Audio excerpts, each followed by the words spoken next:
सब रह जाएगा, बच्चे ने तो ये है। चैप्टर 1 से स्टार्ट करते हैं, ठीक है। पहला क्वेश्चन, और पहले चैप्टर का नाम है संबंध एवं फलन, सही है।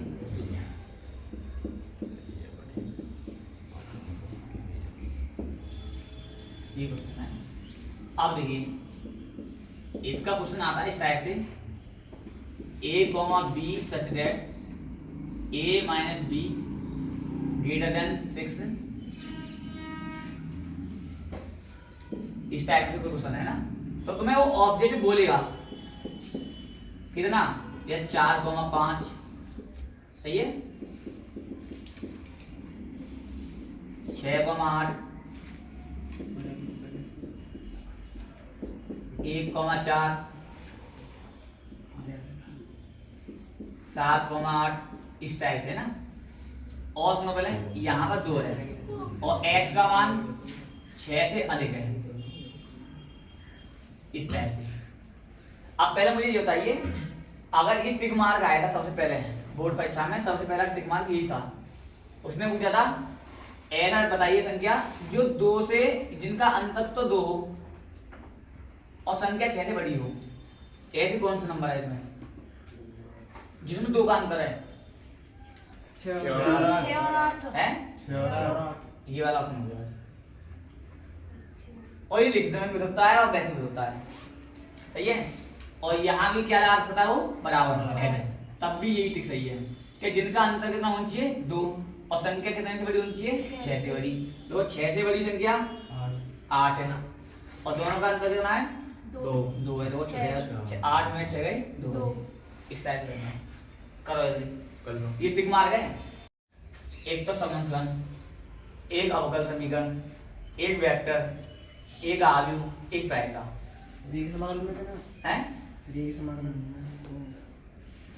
रेखी प्रोग्राम है कुछ नाम हुआ है, रेखी प्रोग्राम में से मतलब कभी कभी हो जाता है वो।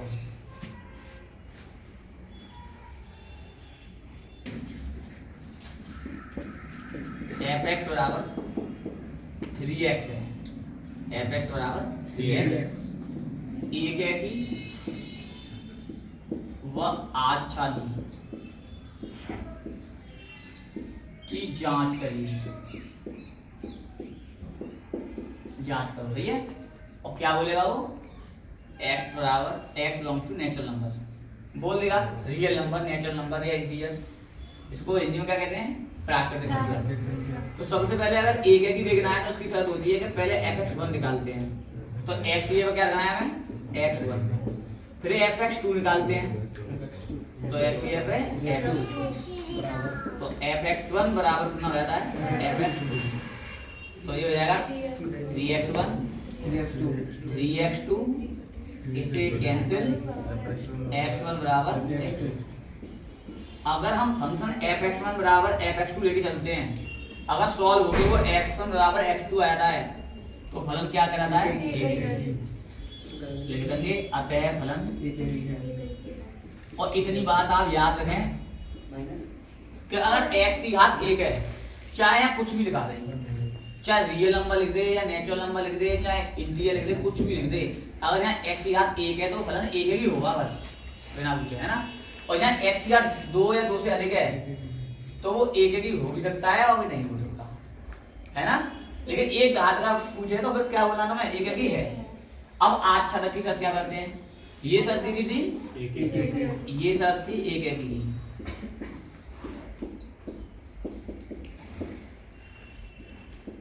आच्छादक के लिए क्या करते हैं, fx को y रख देते हैं। आच्छादक के लिए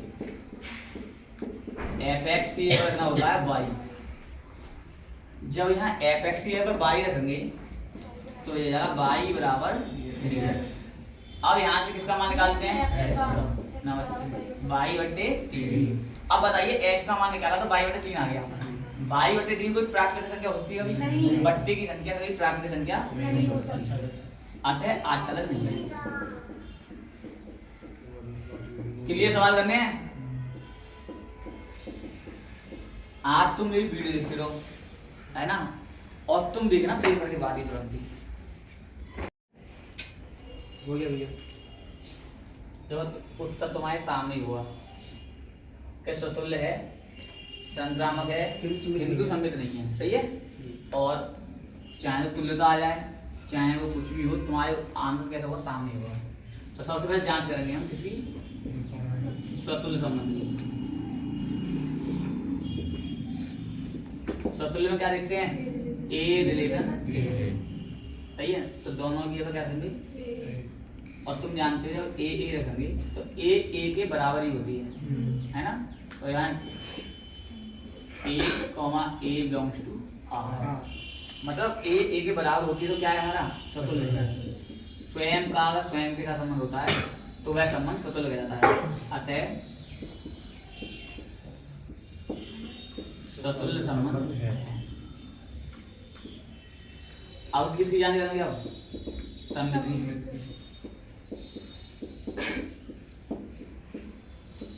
सममित संबंध इसमें क्या देखते हैं, ए रिलेशन बी, तो बी रिलेशन ए। इसमें दो अवयव होते हैं।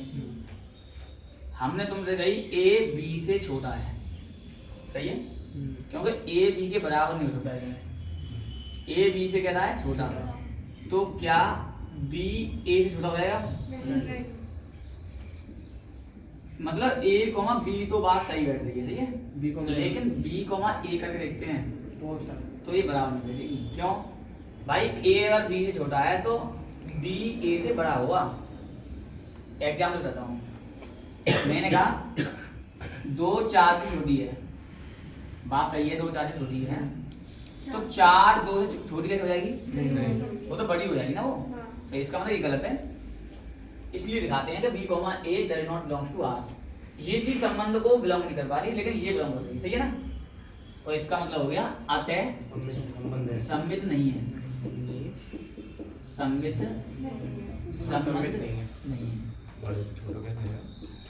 सही है ना, बिल्कुल अपोजिट नहीं हो सकता इसका। जबकि संक्रामक में क्या करते हैं, संक्रामक में कितने एलिमेंट होते हैं, 3। कि ए रिलेशन बी और बी रिलेशन सी, तो a relation C.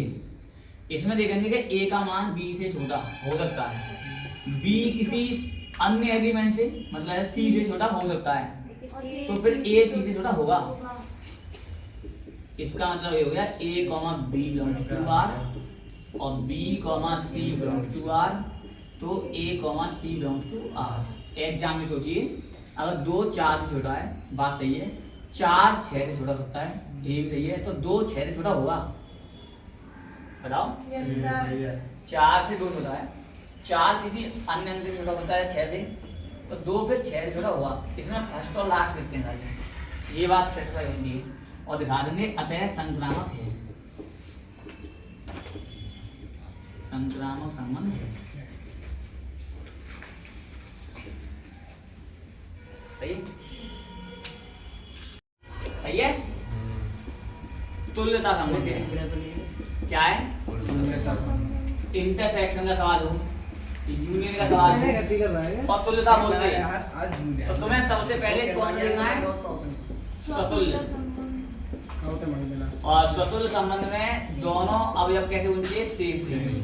R1 relation R2 है, तो यहाँ देखेंगे R1 कॉमा R1, ऐसे देखते हैं इस टाइप से, R1 रिलेशन R1, तो इन दोनों की अब क्या करेंगे, R1 तुम जानते हो R1 में कॉमन क्या है, R1 ही है।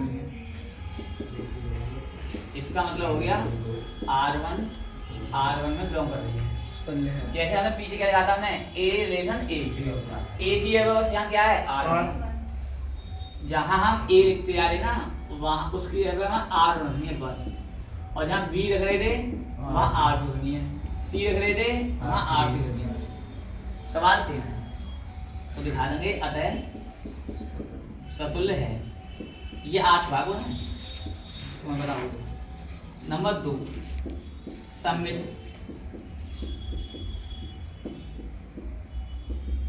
बताइए सममित में क्या देखते हैं,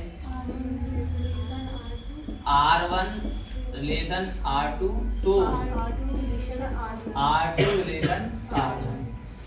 कहने का मतलब ये है कि R1 और R2 का इंटरसेक्शन निकालें, वो एक तुल्यता में बैठ रहा है। उसने तो ये बात पहले कही है ना कि अगर R1 इंटरसेक्शन R2 है तो वो रिलेशन को प्रदर्शित करता है, तो ये भाई प्रदर्शित करेगा, ऐसे है ना, बिलोंग करेगा। अब इसका उल्टा देखें तो भाई दोनों का मतलब तो एक ही है, इसका भी मतलब दोनों में कॉमन ही है, तो वो भी इसमें बिलोंग करेगा, है ना। और दिखा देंगे अतः सममित संबंध है। R1, R2, R2, R1 लिख के भी दिखा सकते हैं ना भैया। हाँ कैसे? बराबर में जैसे ऊपर लिखा है R1, R1 इतना ही सही। क्योंकि इसमें कॉमन आ रहा है, इसमें हमें मालूम पड़ रहा क्या कॉमन लिया है हमने, लेकिन ये क्लियर है कि इन दोनों में R1 ही कॉमन होगी, लेकिन R1 R2 में क्या कॉमन है, क्योंकि अंक क्लियर नहीं है, तो इसलिए हमने बिलोंग के इसमें लगा दिए R में, जो होगा वो बिलोंग करेगा मतलब। आप संक्रामक में क्या देखते हैं कि भाई संक्रामक में देखते हैं R1 R2 और R2 रिलेशन R3, तो R1 रिलेशन R3, मतलब R1 intersection R2 belongs to R और R2 intersection R3 belongs to R, तो R1 intersection R3 belongs to R होगा, अतः संक्रामक। और जिसमें तीनों संबंध हैं तुल्यता संबंध दिखा देंगे इस प्रकार तुल्यता संबंध है।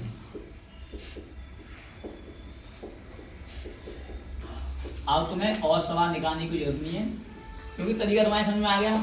जो फंक्शन है, जो रिलेशन हमारा लिखा हुआ है वही पीछे लिखते जाएंगे, बस, है ना।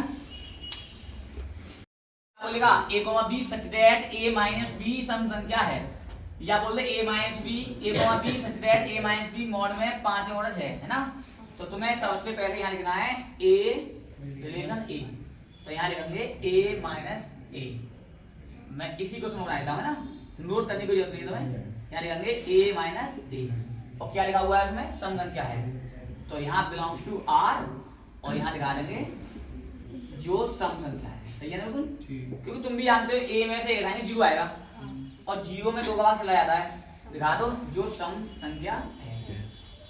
और यहाँ दिखा सकते हैं आप a, a belongs to R, स्वतंत्र संबंध है। इसमें दिखाएंगे a रिलेशन b, तो b रिलेशन a सम्मित है ना ये, तो यहाँ क्या दिखाएंगे बताइए, वो तो फंक्शन जैसा है वैसे लिखते जाते हैं। सही है, और b माइनस a और बिलोंग्स टू R, अतः सम्मित संबंध है। यहाँ दिखाना है a रिलेशन b और b रिलेशन c, तो c relation a relation c। इसमें दिखाना है हमें a minus b minus c, a minus c, और पिछले लैंग्वेज मालूम पड़ी होगी, जो सम है, संख्या है, जो सम है, संख्या जो सम है ना,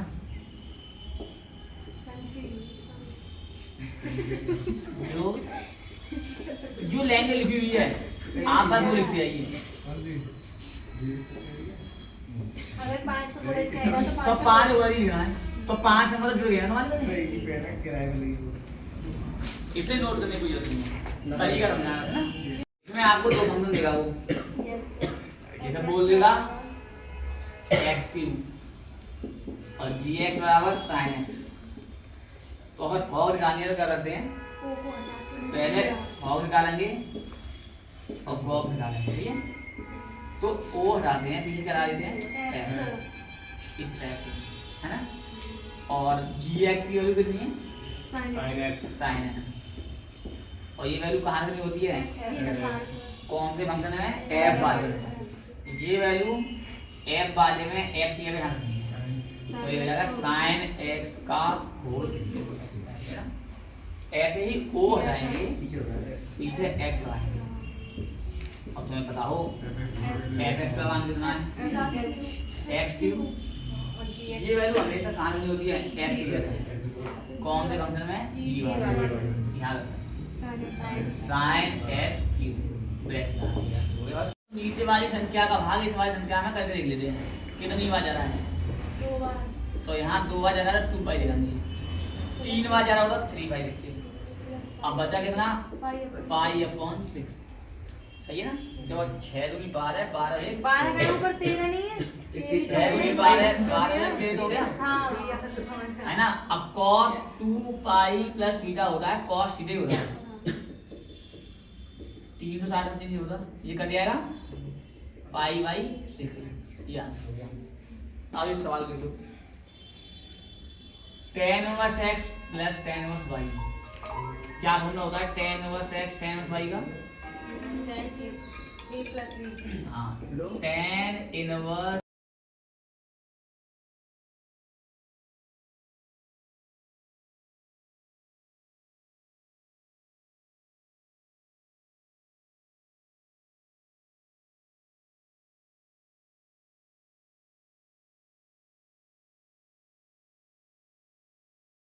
नंबर 2 का नाम है प्रगलोभ त्रिकोणमिति। इसमें खाली 6 सवाल करने हैं भैया। पहला सवाल, cos इनवर्स माइनस का 1/2 है का मुख्य मान याद करो, ये बोलेगा बेटा। तो बताइए cos की टेबल में 1/2 कितने पे होता है, 60। तो यहाँ लिखेंगे cos 60 को लिखते हैं पाई बाई 3। अगर cos में, cot में और sec में माइनस आ रहा हो तो जो कोणांक होता है उसे 180 या फिर पाई में से माइनस कर देते हैं। सही है। हेलो, देख लो पहले ना, अगर cos में माइनस आ रहा हो तो पाई में से कोणांक को उठा देते हैं, cos से cos इनवर्स हट जाएगा, क्या बचेगा 3 एकम 3, 3 में से गए 2 पाई बाई 3। सिंपल है ना। अगर ऐसा कोई सवाल आता है 1 नंबर में या टिक मार्क आता है तो तुम्हें बस वैल्यू को लिखनी है, टिक मार्क में लिख के, है ना। x की वैल्यू कितनी रखें कि आंसर 0 हो जाए, 0 स्टार्टिंग 0 के देखा करो, x बराबर पहले कितने 0 0 रखेंगे फिर हाँ। रखेंगे 90। 0 रख दिया, हाँ साइन इनवर्स 1 बचेगा और साइन इनवर्स 0 का मान 0 ही होता है ना, और साइन में कितने होता है 90। सही है। लेकिन हम देखें कि 1 रख के देखते हैं, तो यहाँ 1 रखेंगे और साइन में कितने होता है 45 पाई बाई 2 होता है, इसका मतलब ये नहीं आएगा, ये वाला आंसर सही हो जाएगा। कितने पे, x बराबर 0 पर। सही है। ज्यादा रस वाली पूछेगा, 1 नंबर के पूछेगा, कंफ्यूज मत होना, कोई मालूम पड़ेगा सॉल्व कर रहे हैं कोई sine inverse x minus sine inverse y, ऐसा कुछ नहीं करना है इसमें। अब इस सवाल को देखो, तुमने अब तक ये देखा है कि साइन के साथ वो cos के साथ अगर बनाती है तो हम cos का हाफ एंगल का फॉर्मूला लगा देते हैं, लेकिन ये साइन के साथ एक है तो पहले साइन को किस में चेंज कर लेंगे, cos में, और cos को साइन में। तो देखिए tan इनवर्स, इसको लिखेंगे sin 90 माइनस थीटा और इसको cos 90 माइनस थीटा, तो tan इनवर्स। अब लगाएंगे हाफ एंगल का फॉर्मूला, है ना। कौन सा फॉर्मूला यूज करेंगे, sin थीटा वाला, 2 sin theta upon 2 into cos theta upon, तो ये हो जाएगा 2 sin थीटा अपॉन 2, इसका हाफ करो 45 और थीटा बाई 2 इंटू cos 45 और थीटा बाई 2 अपॉन, यहाँ cos का फॉर्मूला लगाएंगे sin के फॉर्म में, अगर माइनस आ रहा तो sin वाला लगाते हैं 1 माइनस 2 sin इसको थीटा बाई 2, 45 और माइनस थीटा बाई 2, 1 से 1 कट गया, 2 से 2 कट गया, साइन से एक साइन कट गई, कॉस बची और एक साइन बची, और भाई साहब कॉस बट्टे साइन को क्या कहते हैं, कॉट। 45 minus theta by 2। सही है। अब हमें मालूम है कि या तो ऐसा करिए, ये tan है ये कॉट है, तो आप 90 में से अगर इसे माइनस कर देते हैं इस वाली वैल्यू को, पूरे वैल्यू फंक्शन को, तो वो किस में चेंज हो जाएगा, कॉट में। Cot inverse cot 45 minus theta by 2, पीछे का लिख देंगे बस, ये tan जो किस में चेंज हो जाएगा बस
ये तो हो गया 5x और इसका मल्टीप्लाई करेंगे 6x² और tan 45 की वैल्यू कितनी होती है 1 होती है ना। क्रॉस मल्टीप्लाई कर देंगे 5x 1 माइनस 6x², इसे इधर ले आएंगे और इस फैक्टर इसके डालेंगे फैक्टर, सही है। ये होगा 6 गुण 6 माइनस इसमें 6 कॉमन ले लेंगे